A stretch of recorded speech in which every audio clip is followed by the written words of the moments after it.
The first thing that I always mention to people is that Sharia already has a great impact on American law, and people don't even know it. The founding documents of this country refer to concepts that are completely Muslim in origin, that have nothing to do with the continental or Roman civil law. So in Europe, in the mainland of Europe, there is a kind of a common legal code and common body of precedents that Europeans base their law off of. It's called civil law. Civil law is basically what the different countries of Europe inherited from Roman law after the breakup of the Roman Empire. So you see that the legal traditions of France, of places like Germany, places like Italy, of these types of places, their laws are based on European civil law, and there's quite a bit of similarity between them. England, however, doesn't run on civil law. England runs on something they call common law. For those of you who understand common law is, again, like civil law, is a similar and shared set of legal practices, traditions, and precedents that are shared between the people of the mainland of Europe. England has a completely separate system, and the American system is based on the back of what? Of common law. So for example, in America, if a man and a woman live together for 7 years in the state of Washington, I don't know what the law is in the state of Wisconsin or in Illinois, but in the state of Washington, if a man and a woman live together for 7 years or more, the state will consider them to have been married even if they never got a marriage certificate or a marriage license, and they will refer to it as a common law marriage. As a common law marriage, meaning that based on this kind of set of precedents and traditions, legal traditions, that we refer to as the common law, whatever they have, agreement or arrangement they must have some arrangement because they've been in it for 7 years. It's a common law marriage. So it might, by the way, if there are like lawyers in the present in the audience or live streaming at home or someone watching it later on, you say, "Oh my God, this guy's butchering our field," and like it's more complicated than that, right? Welcome to my world when I have to sit through a doctor and engineer giving the Jummah khutbah. And secondly,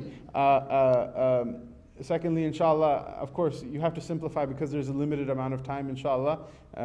We'd love to benefit from the expertise of experts in every field. So by all means, inshallah, share your expertise, inshallah, maybe through the comments in the YouTube video or through writing a letter to myself or to Ilm Oasis, and we'll inshallah, benefit from whatever you have to say and spread that benefit as well. But a person is married, common law marriage, right? So common law is this, it's a thing that we refer to, right? That if there is, all other things being equal, there are certain sets of precedents that are universally accepted through English law and then in some fashion American law as well. What's the difference between common law and civil law? Why is it that England has a different body of precedents and traditions, legally speaking, than the European continent? Is it that England was never ruled by the Roman Empire? No, in fact, England was ruled by the Roman Empire for several centuries. And then the Romans retreated and left it. And then afterward, it will be, quote unquote, civilized again by a different people, by the Normans. At least according to popular narrative in England. Obviously, Anglo-Saxons may have something to disagree with about that. But at any rate, the difference between common law and civil law is, there are many differences, but one of the main differences is based on what? Based on the fact that the modern monarchy of England is from where? Does anyone know? It's not a Jummah khutbah, you can raise your hand. Impress your family members and whatnot. And you know where does the modern lineage of kings and queens in England start from? Anyone? No one? Mufti Nana, even you? Right? Do you guys know anything? That Battle of Hastings, right? Normandy. There's a place in France called Normandy. Right? Norman means north, a person from the north, right? So the Vikings rule over the coast of Europe and over England for several centuries. And so Normandy is one of their colonies that's left over there. And the William of Normandy, who they refer to as William the Conqueror, he's a Duke of Normandy because he's a Viking, and the King of England is a Viking, Edward the Confessor. So they're relatives. And so when Edward the Confessor dies, William the Conqueror says that my cousin, he left me the throne of England after he died. And so he comes with an army. Obviously, Harold, who is one of his other relatives, he disagrees. They have a huge battle. William the Conqueror, as the name suggests, beats Harold in battle, and he makes himself king. After which they will totally mess up everything that happens in England, according to the Anglo-Saxons. How will they mess it up? They will now bring French and French influence into England because they're French-speaking people. So for several generations, the kings the kings and monarchs of England will be born in France, and French will be their native language. Centuries will pass before English is the native language of any English monarch. The second thing is what? They will bring the traditions of the Normans, which we'll speak about, right? The third thing is what will happen is that they will now try to integrate the Anglo-Saxon law and the continental law. They'll try to integrate it together. So who are the Normans? This is like a huge family, a huge aristocratic class, if you will. And they have empire. They have states all over the place, right? So one of their states is where? It's in all places, Sicily. Sicily, in Arabic, Saqiliya, right? It's the island of Sicily. It's right off of the toe of the boot of England, if you will. And many of you probably know people of Sicilian descent, right? I live in Chicago currently, and despite having lived there for 2 years, I still don't have any affinity or affection for the Bears, so go figure.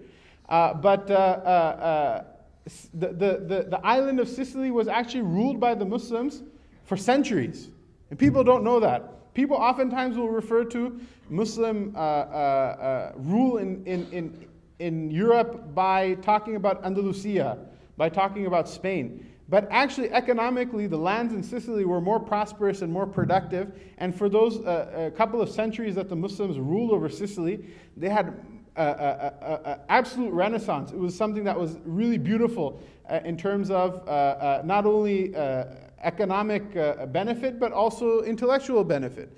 Did you know that the first substantive commentary on Sahih Muslim was written by a Maliki sheikh by the name of Imam al-Mazari? Mazari is a muhaqqiq of the Maliki madhab, he's a Sicilian. Lakhmi is a muhaqqiq of the Maliki madhab, he is a Sicilian. Allahumma salli Sayyidina Muhammad. Al-Idrisi, who is an alim, who also is a cartographer, he's the first person that builds, or who will be able to write somewhat of a reasonable map of the world. He's a Sicilian. He's a Sicilian. People don't understand that. As'ad ibn Furat, who is a student both of Imam Malik, a direct student both of Imam Malik and of Imam Muhammad bin Hassan al-Shaybani, right? Who is a direct student. So only one link between him and Imam Abu Hanifa, right? He's buried in Sicily. He's buried outside the gates of Syracuse. He came as a mujahid fi sabilillah.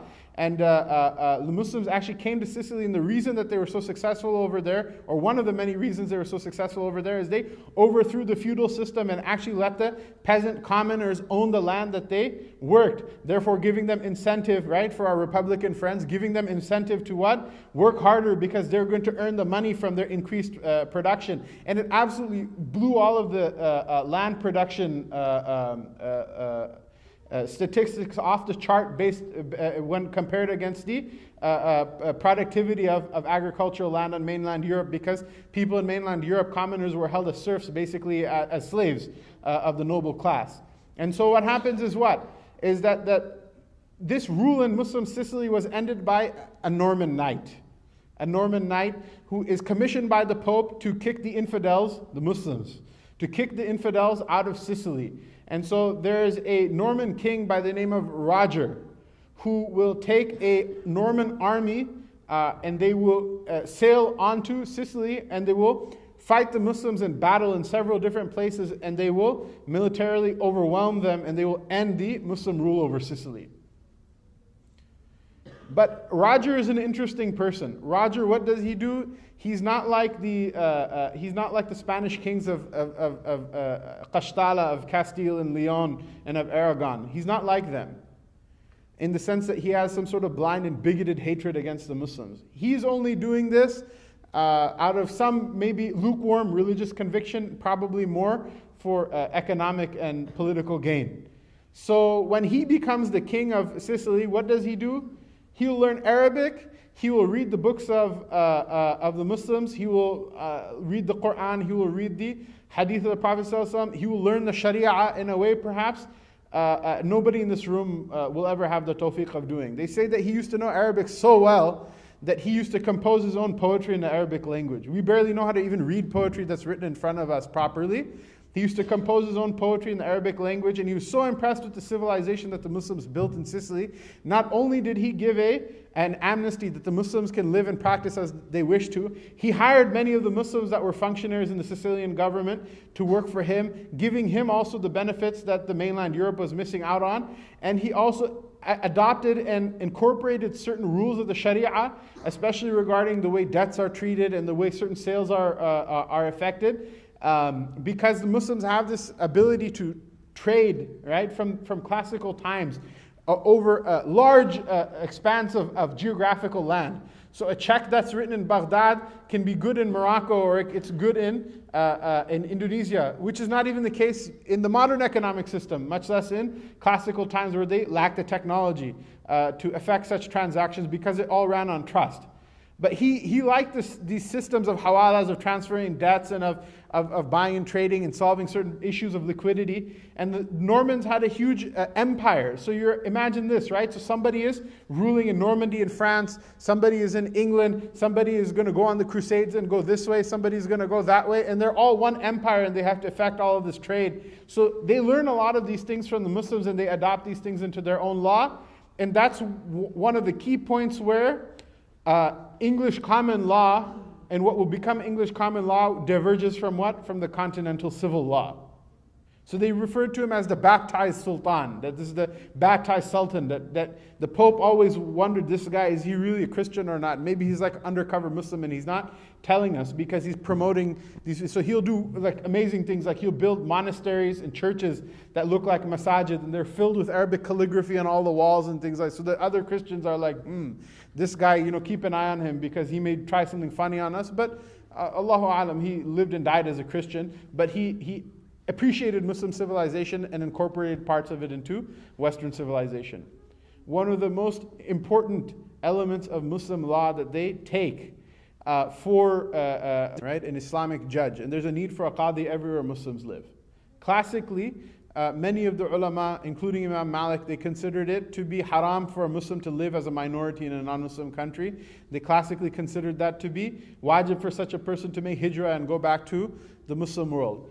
As time went on, this theoretical precept was challenged by issues like having a large, again in Sicily, having a large, untransplantably large Muslim population that now, because of the reconquest of Sicily by the Europeans, it's impossible to transplant them back to Africa. Or like the Reconquista that happens in Spain, it's impossible to transplant all those people back into Morocco, into Tunisia, into Algeria.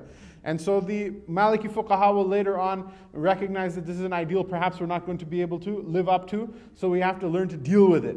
So one of the things that the Maliki fuqaha said, and the Muslims always need a qadi, they always need a judge, right? And this is one of the things we should think about also. It's something that I teach in my classes as well, that in America we don't have an Islamic court that we've set up. When I say Islamic court, I'm not talking about taking over the federal building downtown. I'm saying at least for our civil matters and our personal matters and our disputes between one another, a dispute between husband and wife and all of these things, we don't have something like this set up. This is one of the long laundry lists of things that the Muslim community needs to get around to. And in order to do that, you need to train people who are technically proficient, not somebody who can give a moving talk in front of a bunch of people that will make them cry and make them make tawbah, or something very entertaining, or something that will maybe be more appropriate for an ISNA convention or whatnot. We need people who are technically proficient in the law. Right? Ulama who are technically proficient in the law in order to be able to effect those things. So they have a need for a judge to make a ruling on a certain thing, and you don't have one faqih, one person who is qualified to be the qadi in such a case. Which is probably an apt description of where most of the Muslim communities, the situation that most of the Muslim communities in America fall. So what do they say? They say in the absence of anyone who's a faqih, somebody who's technically proficient in the law, you can appoint a council of 40 people, which is, according to a very popular opinion, what they refer to as al-jam al-ghafir, right? A group of people that if they're upright people and they practice their deen and they're God-fearing people and they're people who do what Allah has made fard on them and abstain from the haram, etc., that number of people is enough that if they come together and they make dua and they're sincere to Allah Ta'ala, they make dua that Allah Ta'ala show them what's right, Allah Ta'ala won't send them astray. That those 40 people can make decisions on behalf of a judge that's technically proficient in the law, and their verdict will take the place of the verdict of that judge under the principle of the Sunnah of the Prophet ﷺ. Ma la yudraku kulluhu la yutraku kulluhu. The thing that cannot be completely attained also shouldn't be left completely either.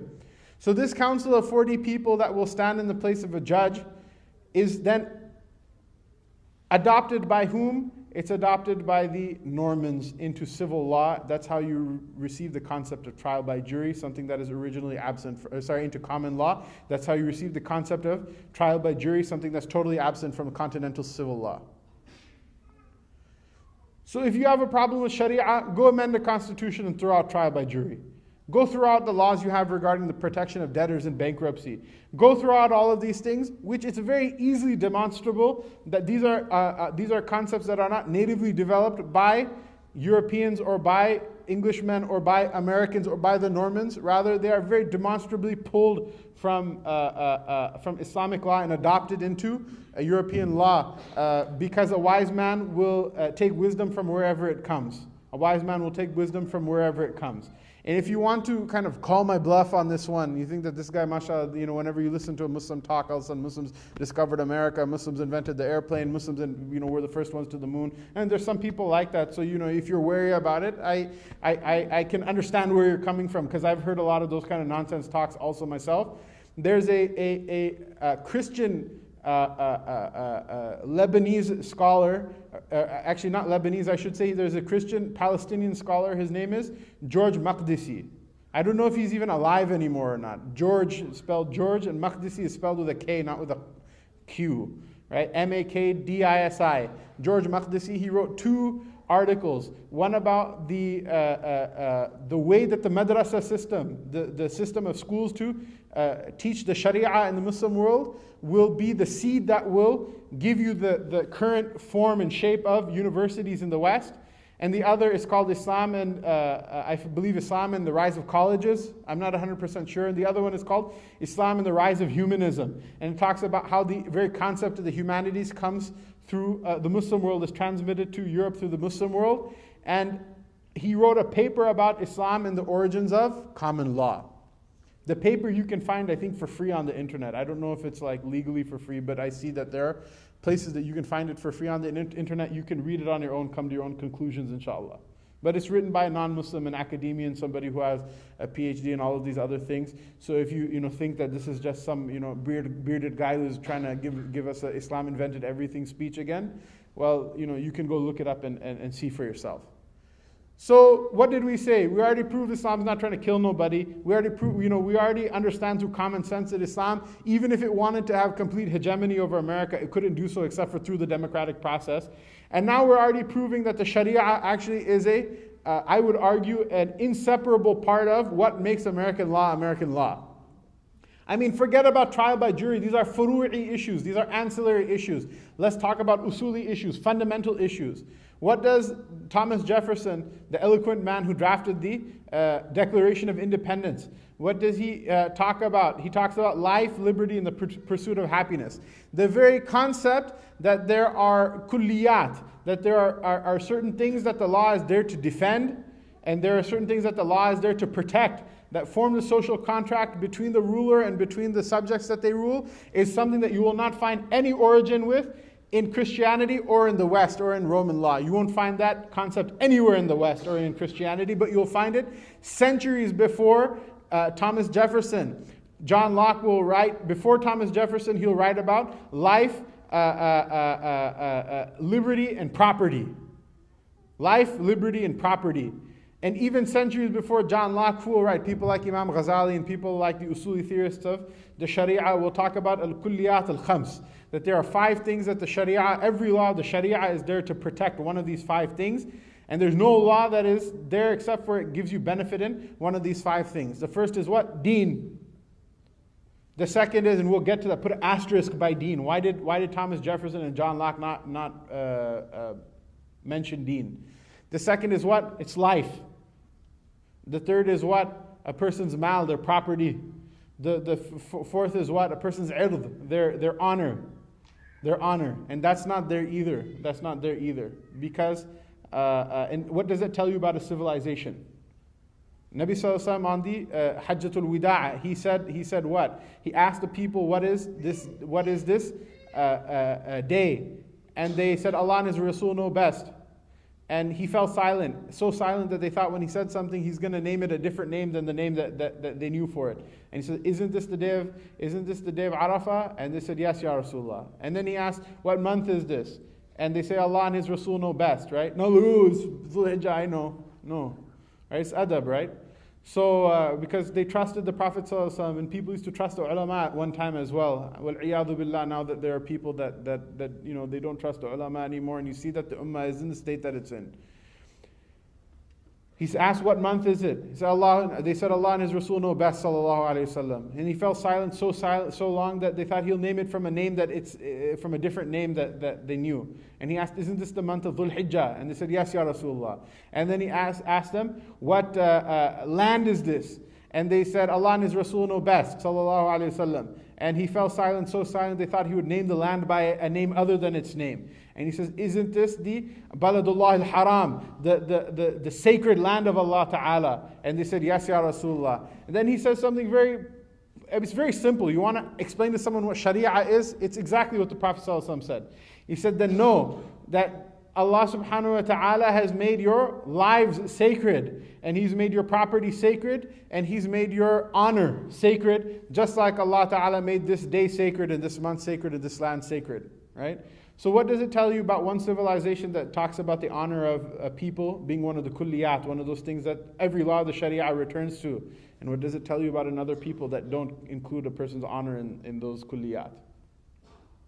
But at any rate, there's honor, and then what's the fifth one? Nasab. That a person has a right to their nasab. This is one of the reasons why it's haram for a person to marry their sister, or haram for a person to commit zina, right? Nowadays, they have these kind of issues, okay? That if nobody's, if everyone's happy and nobody's hurting and nobody's being abused or whatever, then why should the government care? Why should the government care? So if a man wants to marry his sister, why should the government care? Your Judeo-Christian values or your, Muslimic values, don't accept it. Well, I have a different set of values and we have freedom of, and whatever. So why is it really, to be honest with you, Western law has no good answer for this question. They have no good answer for this question. This happened in France not too long ago, that there were a man and a woman, both were adopted. And they were adopted, and they fell in love, they get married, they have 2-3 kids, and then they realize through some DNA testing or something like that, man, these two are brothers and sisters, I don't know, DNA testing or something or another. They realize that they're actually brother and sister. They're actually brother and sister, and they were adopted. One was adopted by one family, and one was adopted by another family. They never knew. So what happens is some magistrate in the government sent them some paperwork after they found out, saying, you guys have to break it up because you're brother and sister, and that's unlawful in the law of the land. And they said, no, we love each other.